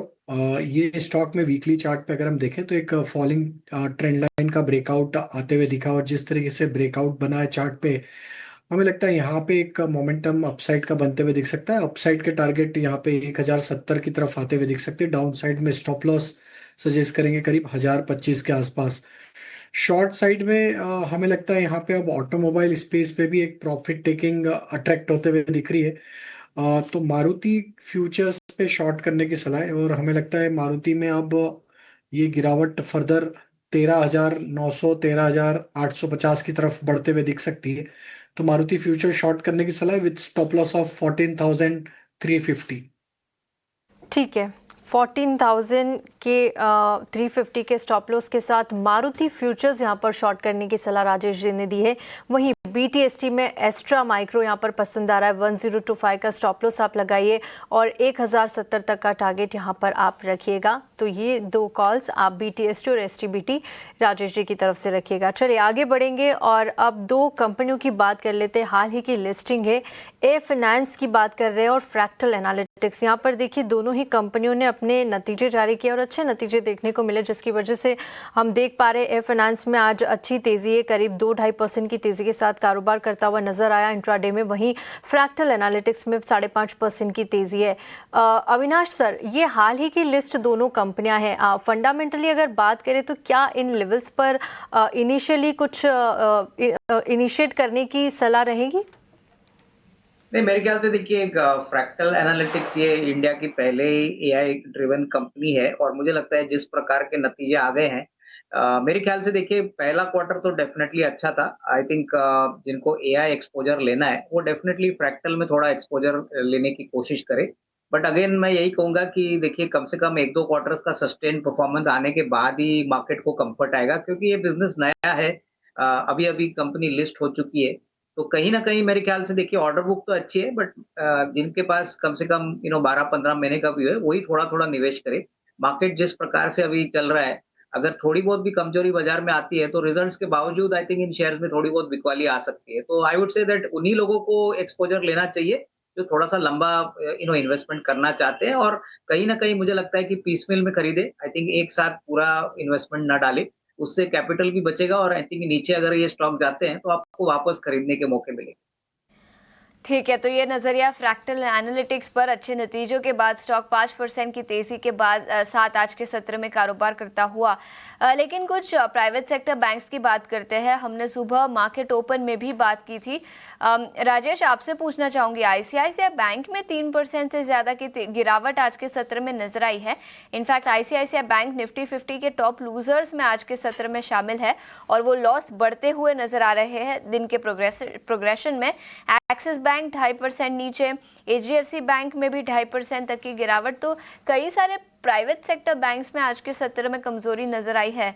क्या व्यू होगा? क्या आपको लगता है कि ये गिरावट अगले हफ्ते बढ़ती हुई नजर आ सकती है? टेक्निकल व्यू आपका इन स्टॉक्स पर?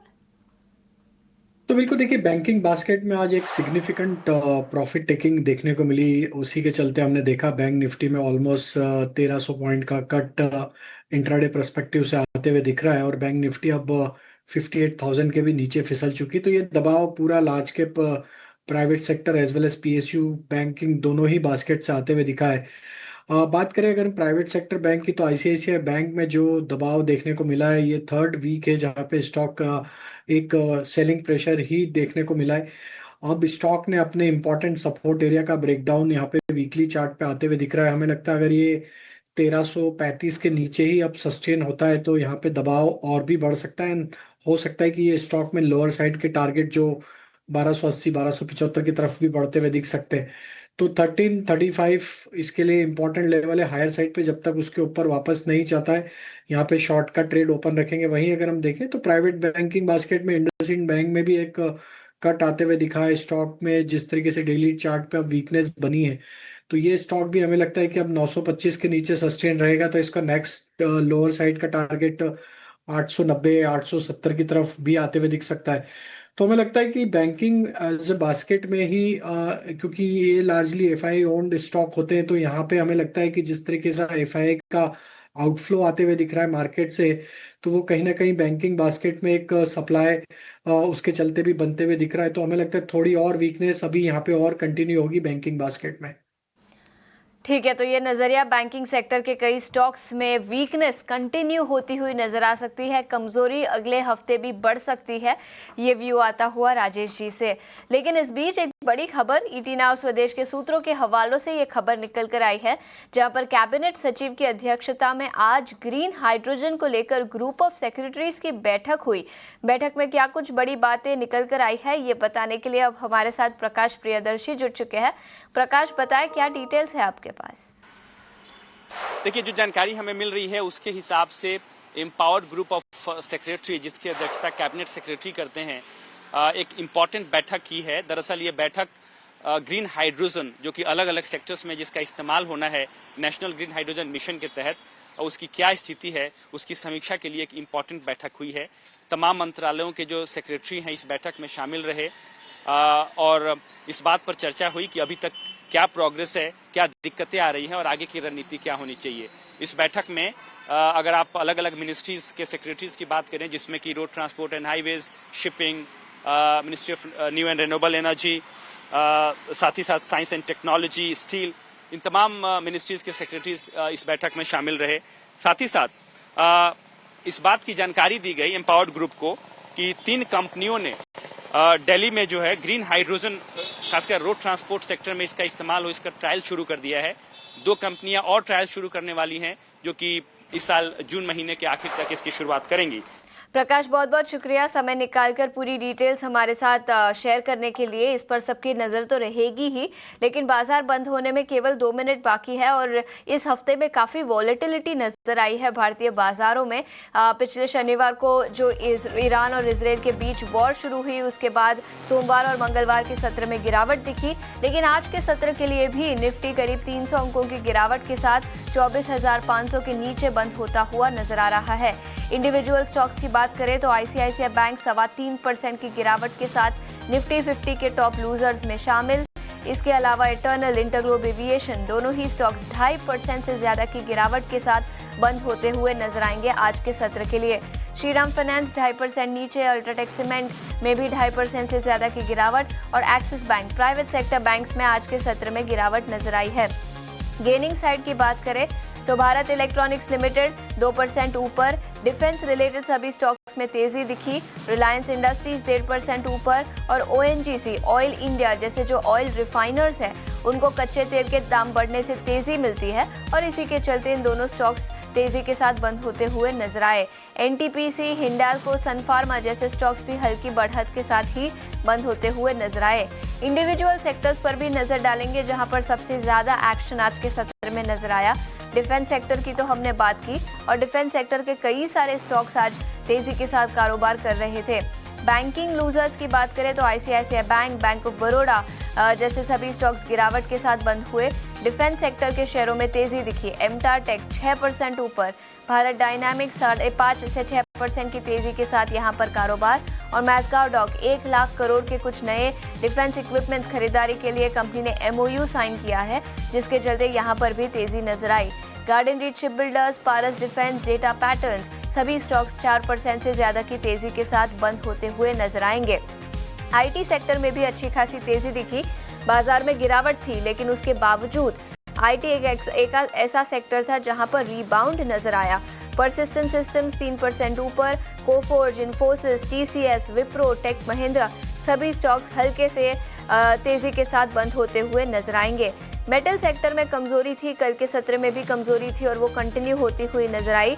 अदानी एंटरप्राइजेस 2% नीचे, जिंदल स्टील, लॉयड्स मेटल जैसे सभी स्टॉक्स गिरावट के साथ बंद हुए। तो all in all individual sectors की बात करें तो मेटल्स में कमजोरी थी, डिफेंस सेक्टर के शेयरों में तेजी नजर आई, इसी के साथ आईटी सेक्टर में भी अच्छा खासा रीबाउंड आज के सत्र में नजर आया। इंडेक्स लेवल पर 300 अंकों की गिरावट के साथ 25,000 के नीचे निफ्टी बंद होता हुआ नजर आया। हीट मैप आपके स्क्रीन पर बीईएल, ओएनजीसी, रिलायंस इंडस्ट्रीज जैसे स्टॉक्स तेजी के साथ बंद हुए, लेकिन लूजिंग साइड पर ICICI bank, eternal, Shriram finance, SBI, axis bank सभी स्टॉक्स 2.5% से ज्यादा की गिरावट के साथ बंद होते हुए नजर आ रहे हैं। कई सारे इंडिविजुअल स्टॉक्स जो आज के सत्र में फोकस में थे, लेकिन निफ्टी 24,500 के नीचे इस हफ्ते के लिए बंद हुआ। वही निफ्टी बैंक में भी करीब 1300 अंकों की गिरावट आज के सत्र में नजर आई। ठीक है, तो ये था आज के दिन का कारोबारी सत्र। काफी गिरावट दिखी अक्रॉस द बोर्ड, कई सारे सेक्टोरल इंडिसेस गिरावट के साथ बंद हुए। हमारे सभी मेहमानों का शुक्रिया अदा करेंगे जो हमारे साथ क्लोजिंग ट्रेड्स पर जुड़े, स्टॉक स्पेसिफिक आइडियाज दिए और हमारे दर्शकों का मार्गदर्शन किया। लेकिन इतना ही समय था हमारे पास इस शो पर। हम आपसे फिर मुलाकात करेंगे सोमवार के सत्र में, लेकिन तब तक के लिए बने रहिए ईटी नाउ स्वदेश के साथ।